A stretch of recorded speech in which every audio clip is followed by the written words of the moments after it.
నేను గొప్పవాణ్ణి కావాలి అని నా భుజం తట్టిన నా తల్లి సాక్షిగా, తన అంగీ ముట్టుకున్నందుకే తక్కువ జాతివాడిని అని నన్ను కొట్టిన నా మాస్టారు సాక్షిగా, తరతరాలుగా మమ్మల్ని తమ కాళ్ల కింద అణిచివేస్తున్న అగ్రవర్ణాల సాక్షిగా, నన్ను ఈ స్థాయికి ఎదిగేలా చేసిన నా శ్రేయోభిలాషల సాక్షిగా, నేను జరిగిపోయిన గతం మీద పగతో కాకుండా రాబోయే భవిష్యత్తులో కేవలం ఒక్కరికో ఒక జాతికో పరిమితం కాకుండా న్యాయం వైపు నిలబడి నీతిగా బ్రతుకుతానని అంతఃకరణ శుద్ధితో ప్రమాణం చేస్తున్నాను.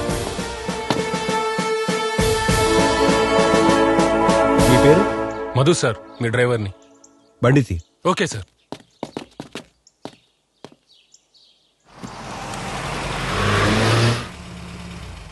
నా డ్రైవర్ మధు నాకు కొంచెం స్పెషల్. ఎందుకంటే నేను యూనిఫామ్ వేశాక నాకు సెల్యూట్ చేసిన మొదటి వ్యక్తి. అలాగే నేను కూడా నా మొదటి సెల్యూట్ని నా జీవితం మొత్తానికి స్పెషల్గా అనుకునే ఒక గొప్ప వ్యక్తికి చేశాను.